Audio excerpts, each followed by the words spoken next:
As for any lecture, a word of caution that the examples and the figures I'm showing are just small selection of the many figures and examples that exist. And I'm very much aware that many other examples could have been used because mountain biodiversity science has exploded lately, and there are many, many good studies that could serve a lecture like mine today. So let me jump into the matter right away. For those of you who have listened to some of the lectures, or maybe all of the lectures in this series, you will have heard a lot about geology, hydrology, snow and glaciers, precipitations, and climate, which are all obviously key determinants of the dynamics of natural hazards. And you will also have heard some talks about the anthroposphere, so human in the picture, and social systems. How do social systems respond and develop resilience in the face of hazards, and how policies are being established for those purposes. Now, one topic that has not yet been touched upon, as you rightfully said, so Jürgen, is the biosphere, the living organisms, which are also key in the context of natural hazards and people's exposure. And this is the topic I will cover today. Now, before I reflect upon why mountain biodiversity matters in the context of natural hazards, let me first start by wondering what is actually special about mountain biodiversity. What is there to say that we don't yet know from other ecosystems and other biomes? And in fact, there is a lot. And the primary reason for that is that mountains are environments that occur globally, but in very different forms. And they have a very, very long history behind them that causes their current look, but also all the diversity of species that one can encounter in those mountains. And what you are looking at here is a representation of a global hierarchical mountain inventory that we have recently released for use in mountain biodiversity sciences. And as you can see, all those dotted polygons are in fact mountain ranges worldwide. And there are indeed very many to be studied and explored. As I was saying, mountains have a very long history behind them, a history that started with so-called orogeny, so the uplift of those mountains many, many years ago. And over time, those mountains have kept lifting up, but have also been eroded and have thereby changed in height, in elevation, and in shape. And this uplift and erosion cycle, so to speak, or evolutionary history, has had very important effects on species, their evolution, and their diversity. And as you can see on those illustrations by Antonelli and colleagues, and also Carsten Rabeck and colleagues, over time, mountains have lifted, have been eroded, species have established, have undergone speciation, but have also got extinct because of habitat erosions. And that in turn leads to the pool of species we currently have, and that is obviously still under evolutionary processes. Because mountains have been around for so long, they've also been going through various periods of glaciations and interglacial periods, as you can see on the left-hand side on this figure. There have been, over the last 800,000 years, periods of glaciation and interglaciations where mountains have been connected or not through ice. And connection means that you have a continuum between the mountain ranges, and when the ice melts away, all of a sudden those mountain ranges are separated from each other. And what you can see on the right-hand side, a nice figure by Suzette Flantula and colleagues, is how the paramo in the Andes has been connected and disconnected over time. And as you can see, there are many events of connection and disconnection, and that is what Suzette and colleagues have called the flickering connectivity. And to illustrate it a bit more, and also to give credit to an amazing amount of work that has been done, I'm quickly showing you a short video that has been put together that illustrates those patterns of connectivity and flickering connectivity over time.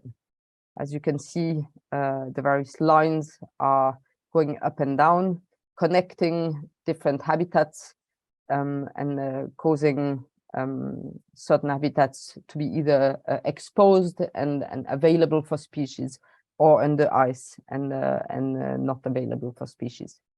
And you can see on the right-hand side how time goes by and how the temperatures vary in line with the height of the various ecosystems. Just to get back to my previous slide, as I said, this flickering connectivity has had strong effects on species and the evolution. As mentioned before, ice allows species to go from one mountain to another, so to speak. And once the ice melts away, there's an obstacle to migration and patterns of speciation, but also obviously of gene exchange during glaciations and of displacement. A last important point that is connected to the mountains' long history, but also to their global repetition, is that mountains are more or less steep and rugged, as you can see on this slide, with various examples of mountains that look very much different, sometimes shallower and smoother, and other times very steep and rugged. And the fact that those mountains can be very steep has also important effects on their ecosystems and the biodiversity, because slope causes rapid changes in bioclimatic conditions over very short distances, which means that over very short distances, species encounter very different types of habitat and conditions, which in turn require adaptations and specific traits. And both exposure and inclination obviously result in various microclimates and microhabitats. And this is what you can see on the left-hand side of the screen, with a picture of very different types of microhabitats where species can live. And on the right-hand side, this little colorful picture, you can see, in fact, the differences in micro-conditions, microclimates within a very small patch of grass, where at the same moment in time, you have temperatures that vary between 32 degrees Celsius in pink to about 12 degrees Celsius in blue and black. So over very, very short distances, conditions are extremely different, and species can coexist if they have the appropriate adaptations to cope with those conditions. On the right-hand side of the figure, you can see another diagram which illustrates the so-called bioclimatic belts. As I was saying earlier, mountains are somewhat layered in terms of bioclimatic belts, ranging from the warm layer at the bottom of the mountains where there's no freezing, all the way up to the nivel zone, so the zone where you have ice and snow, with a gradient of belts all the way up. And obviously not all mountains have all those belts, and indeed you can see from the south to the north a change in this distribution of bioclimatic belts around the world. Now, this very long history that mountains have gone through, and all those episodes of speciation, of connectivity between mountain ranges, etc., as I said, has had extremely large consequences on species and species diversity. And the result of all those elements I've listed up to now is that mountain biodiversity is typically very high, and comparatively very high, with examples of more than 45,000 plants species in the tropical Andes. Even in Switzerland, where I'm coming from, more than half of the species are in mountain forests, and about 87% of terrestrial global biodiversity is in mountain. And as you can see here on this little on this image, on a very small patch of tundra, again, you have a fascinating number of different species. In his paper, Carsten Rabeck in 2019 shows that very well again. So what you can see on this figure is on the upper line the area of lowlands and the area of mountains, and as you can see, there's obviously very much more land that is so-called lowland as compared to mountains. But what you can also see is that proportionally there's a very large number of species that have their ranges located either mostly in mountains, larger below us or around 75%, or very largely in mountains with up to 90% of range occurrence in the mountains, which are those very dark green lines. So again, that to say that mountain biodiversity is very high in mountains and comparatively higher than in the lowland where area is larger. Another way to represent that is a figure that was published by Antonelli in 2018, where you can see that in areas of high elevations, which are those squares I've highlighted, you also have very high vertebrate species richness. So again, to say that species richness is particularly high in mountains worldwide. Now, besides very high specific diversity, mountains also host about half of the world's biodiversity hotspots. And you can see a few of them here, highlighting also the Eastern Himalaya, which is one of the world's biodiversity hotspots. And mountains also host about 30% of what is called the world's key biodiversity area, where key biodiversity areas are areas of particular importance for the persistence of species. So many good illustrations of this idea that mountain biodiversity matters, not only because it has an intrinsic value, but also because there's a lot of this biodiversity that has evolved over very, very many years. Besides a high number of species, there is also a particularly high level of endemism. So many species occur in very restricted locations in mountains. And what you can see here is data I've collected from the IPBES assessment of 2018 for Africa. And it shows the number of endemic species of plants, reptiles, mammals, birds, and amphibians in Africa. And whereas without comparison, it might be a little bit difficult to make up one's mind on how high those values are, but they are indeed very high. And endemism is not only specific to one taxonomic group, for instance, plants, but really is important across very many taxonomic groups. We have here another illustration of the same idea that is based on the figure I've showed before. So this figure showing that many species have their distribution range in mountains. And here, Urbach and colleagues have used those species that have more than 90% of their range in mountains, and they're showing the proportion of endemic species in different mountain regions of the world. And again, what you can see is that there are a high proportion of endemic species worldwide in mountains, but also in the Himalaya, where this lecture series is focusing.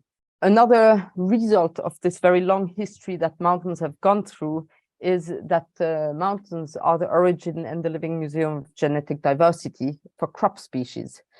Some striking examples are the more than 4,000 varieties of potatoes that are found or have been found in the central Andes, and the occurrence of more than 5,000 varieties of wild Arabica coffee in the Afro-montane cloud forests of Ethiopia.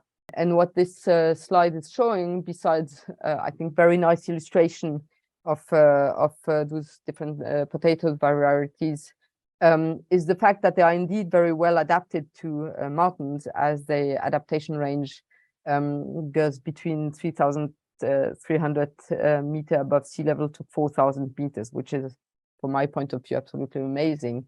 And I'm showing you two examples of, I think the companion shows about 400, and all of those mountain of those potatoes varieties are indeed very well adapted to high altitudes.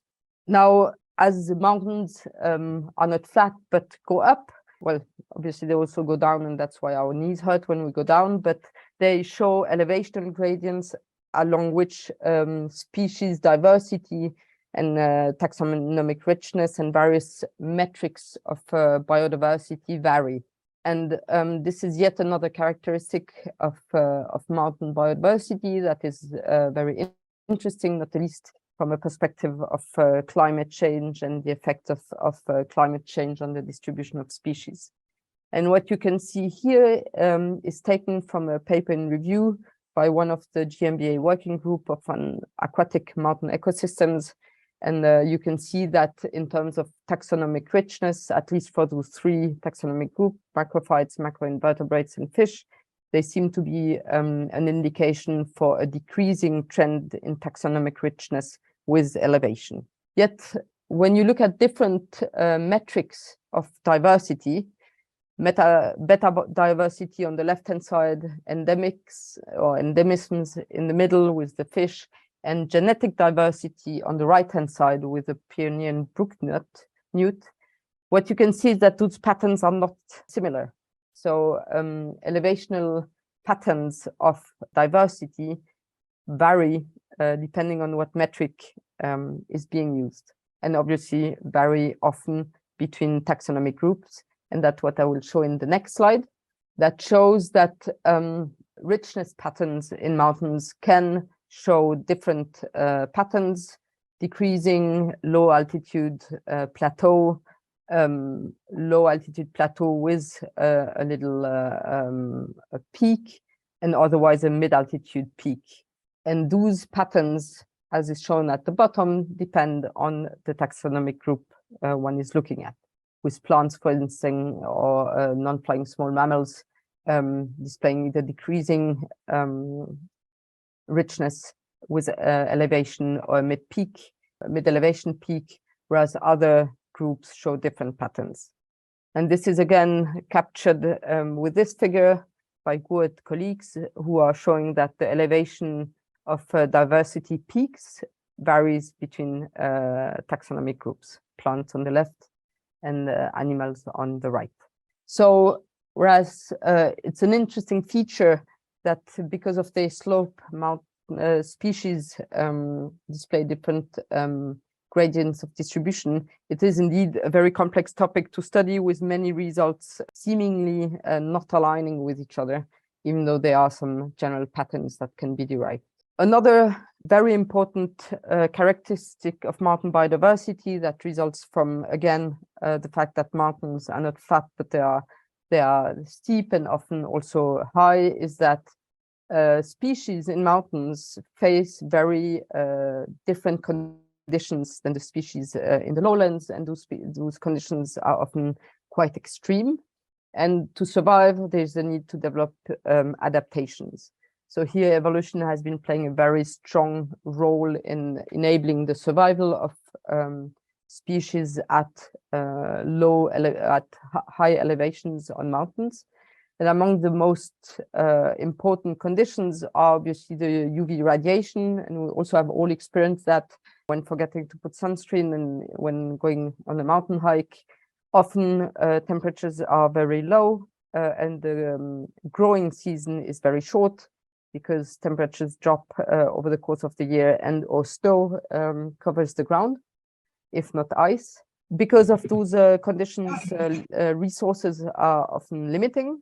And we also have, or many of us have experienced that probably, that we tend to have a bit of a harder time breathing at very high altitude, because oxygen is decreasing. And so different species have developed different adaptations to those extreme conditions. And here again, showing a figure that is under review in a synthesis paper from our aquatic mountain biodiversity working group, showing the different taxonomic group in those aquatic ecosystems and what kind of adaptations those taxonomic groups have developed to cope with those conditions. And here a few examples. On the right-hand side, with a four-eyed frog on the very top that lives up to 5,400 meters above sea level in Peru, and this copepod that lives at 6,000 meters in Chile, which obviously requires very specific adaptations. On the bottom, adaptations that are specific to the flora, with an edelweiss that is a hairy plant, and hairs protect against sun and desiccation, and another picture displaying this common feature of cushion plants that resist better again against desiccation, heat, and the loss of water in mountains. Now, I hope I've convinced you that mountain biodiversity is fascinating and that it's worth spending some time working on it. And now I'm looping back to the core of this talk, why mountain biodiversity in fact matters in the face of natural hazards. And this picture on the slide, which has been taken by the colleagues at the research station on mountain forest and snow, actually tells you all the story. So I could end my talk here, because what mountain biodiversity does, why it matters in the face of natural hazards, is that it protects the slope, it protects the valleys, it holds land together. But obviously I will go into some more details in the next couple of slides. And before I do so, I just want to use this slide from the World Meteorological Organization to point out the fact that natural hazards can take very many different forms. And in what I will present, I'm mostly focusing on floods and flash floods, landslides or mudslide, avalanche, and forest or wildland fire. Less so on fire, but definitely on those major categories. And obviously certain of those natural hazards are not necessarily all that relevant in mountains. And an observation as well before I move forward is that we are talking, or you are working on natural hazard in a very specific region of the world, the Himalaya, but the fact is that many of those natural hazards occur all around the world in mountains. And as I'm speaking, we are in a situation in the Eastern Alps of Switzerland where a village had to be evacuated because of the risk of a major rockfall. And some of you might have heard about the dramatic hazard of Bondio a couple of years ago.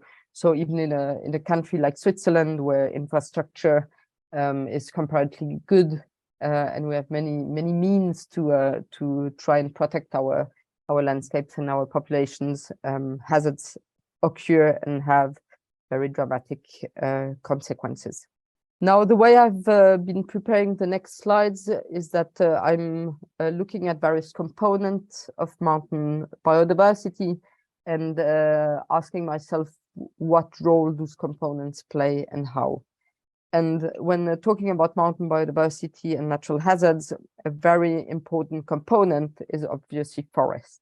Forests play an extremely important role in affecting the onset probability of a hazard, the probability of propagation, and also the intensity of this hazard. And it affects particularly 4 categories of hazards. The first one is snow avalanches, as you can see on the left-hand side, rock falls with number 4 here, flood and debris with number 5, and landslides. So for those 4 different categories of natural hazards, forests play an absolutely key role in affecting probabilities and intensities. Now, depending on the natural hazard, forests will play a role by different mechanisms. When talking about snow avalanches, forests primarily play the role of a barrier. And this is also the case when talking about rock falls. So when rocks start rolling and falling, forests really set there a limit to where rocks can go, put a barrier. In terms of flood, the role of forest is a little bit more complex or wide-ranging in that forests play an important role in intercepting rain and precipitations and performing evapotranspiration. I'll get there. And thereby removing humidity from the environment and thereby reducing hazard risks. And as is also displayed on this right-hand side figure, forests increase the water infiltration into the soil, so water doesn't stay on the surface but really goes down into the soil, and it also affects the water storage capacity in the soil through roots going very deep. And depending on where the forest is placed, it can also play a role in reducing the water flow velocity through the catchment. So here, a complex role of forests in the face of flooding, and again, a very important one. And when it comes to landslides, the mechanism of action of forests is the regulation of the water balance through rainfall interception, and again the reduction of the risks that big masses of ground starts moving and moving down. Now, not all forests do the trick, so to speak. And when talking about the role of forests in the face of natural hazards or mountain forests, it's useful to recall that broadleaf trees, for instance, do not play a particularly effective role in the face of snow avalanches because they don't have leaves in the winter. And in that case, evergreen conifers are more effective.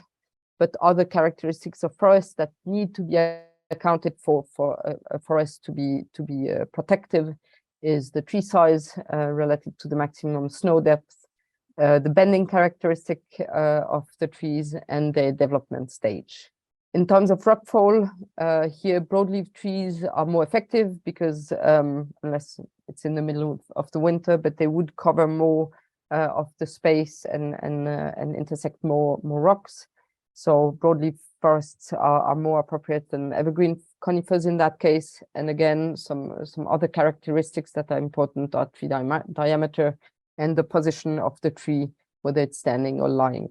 In terms of flood, forest structure and species composition is important, and obviously also the position of the forest relative to the catchment. We have an important role of roots to stabilize soils in the face of potential landslides.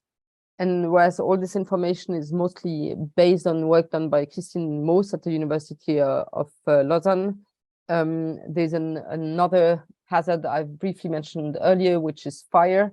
And obviously fire also occurs in mountains. And here it is really important to have a good proportion of drought-resistant trees in mountain forests.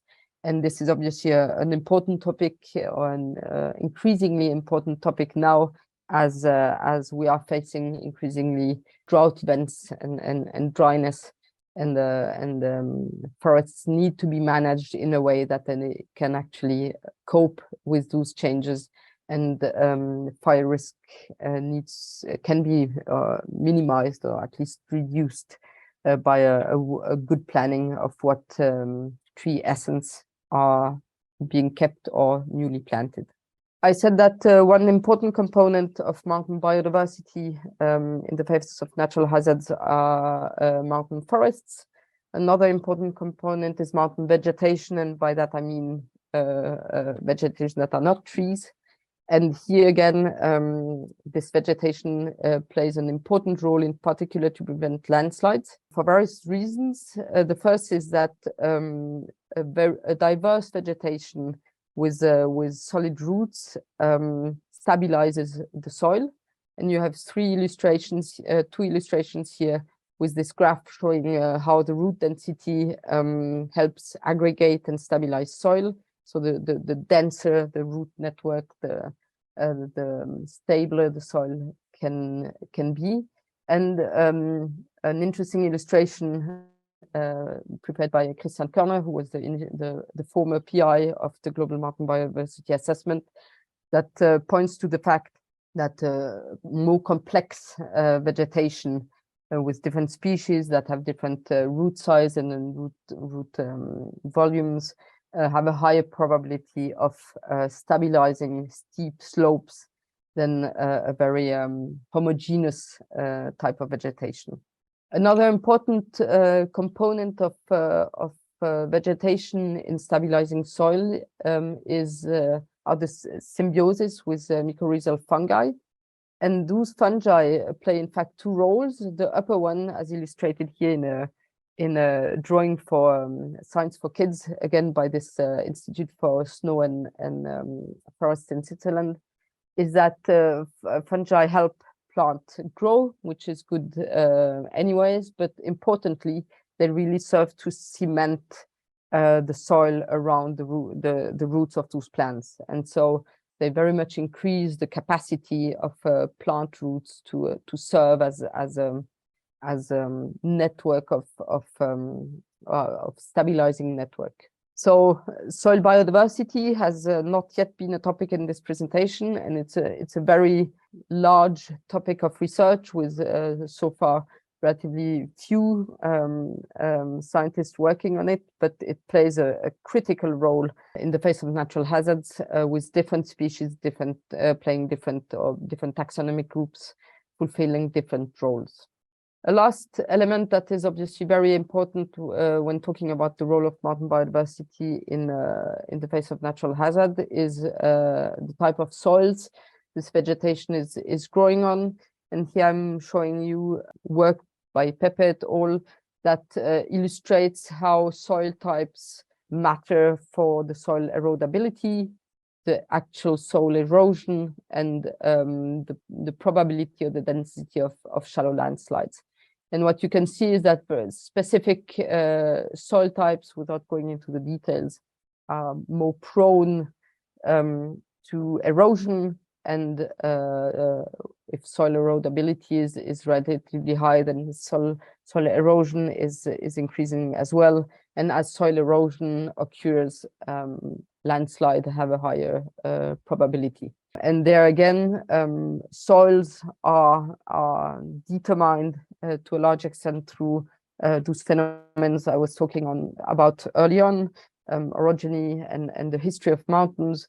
But what species colonize those soils is obviously essential in determining how well those soils can resist erosion, and how high the probability is that those soils start moving.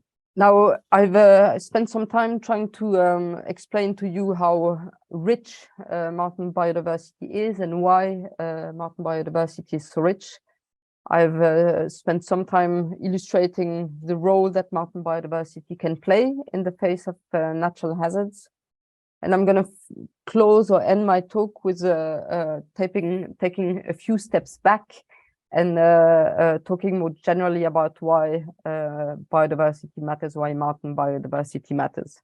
And I've discussed with you, showed you that various taxonomic groups, species with their adaptations and their characteristics are important for soils and hazards, and they play a very important function. They fulfill important functions and deliver what is called ecosystem services, or nature's contributions to people. But all those species matter not only for soils and hazards, but for many other dimensions, many other services. They play important roles in creating habitats for species, in delivering food and medicinal plants, for instance. They play a very important role when it comes to energy and materials for the forest, for instance, as well as in climate. We hear a lot about the role of trees in climate change mitigations, and mountains are environments and areas where trees grow, can be planted, and will grow even higher as climate is changing. And all those species obviously also have a very, very important cultural role. And by fulfilling those functions and role, biodiversity and mountain biodiversity, in fact, enables or supports progress towards a number of sustainable development goals proposed by in the 2030 Agenda for Sustainable Development. And I'm showing them all because it's an integrative agenda. But obviously, mountain biodiversity plays particularly important role for some of them, and I've named some earlier: life on land, climate action, but also the goal of achieving no poverty and zero hunger, since mountains and mountain slopes are important for production and for people's livelihood. Yet, while mountain biodiversity is very important, it is worth noting that mountains are not shielded against any of the factors of global change as we are discussing in other environment. Mountains face off in many places very rapid climate change, and the Himalaya are described as being particularly prone to rapid changes due to climate. Mountains are used in many ways for different types of land use. We know about tourism, we know about pastures, agriculture, and those land use practices are changing. There's a lot of overexploitations in mountains as well. Mountains are home to many mines that are being exploited. So there's no reason to believe that mountains are shielded against threats. And what we can actually see is that over time, biodiversity is indeed facing degradations and changes in condition. And here I'm showing results that are in progress, where on the left-hand side, you can see an elevation gradient of a mountain with different ecosystems. And the little boxes show the state of biodiversity condition, of nature condition, and the trend. And as you go from the bottom to the top, trends are towards an improvement. And on the x-axis, you have a state that is poor on the left-hand side and improving on the right-hand side. And what this figure shows is that, in particular for certain ecosystems, such as freshwater, there's a clear indication that the state of those ecosystems is poor and trends are not towards an improvement. And this is shown for the world in its entirety, but also the continents of Africa, Asia, South America, and Europe, and is based on interviews on an online survey we've been performing a couple of years ago. So indication that the condition of nature in mountains is not improving, rather the opposite, and also indication that there are very strong drivers of change. And whereas the typical discourse is on climate change in mountains, what the literature shows, and that we have illustrated in this figure in 2020, is that the major driver of change in mountains is land use. And that climate change is indeed very important, but mostly in the upper bioclimatic belts above the tree line, so where the trees have stopped growing, whereas underneath in the forest, grasslands, and freshwater, the land use plays a very and partly more important role. But again, depending on where you're looking at, there are differences between continents. But that to say that I hope we all agree at the end of this presentation that mountain biodiversity matters. We also need to acknowledge that mountain biodiversity is at risk and that we need to act. And action is being taken. Many voices have been raised over the last years, but also months in the preparation of the COP15 at the end of last year, to elevate mountains in this agenda, to draw people's attention and politicians' attention to the importance of mountains and their biodiversity. And as we keep raising our voices, and by we, I mean a number of organizations, and that's only a sample of organizations engaged in and for mountains, there's hope that action is being taken worldwide to preserve, conserve, and protect those very critical environments. And you have heard in previous lectures that mountains matter for water. They are our water towers.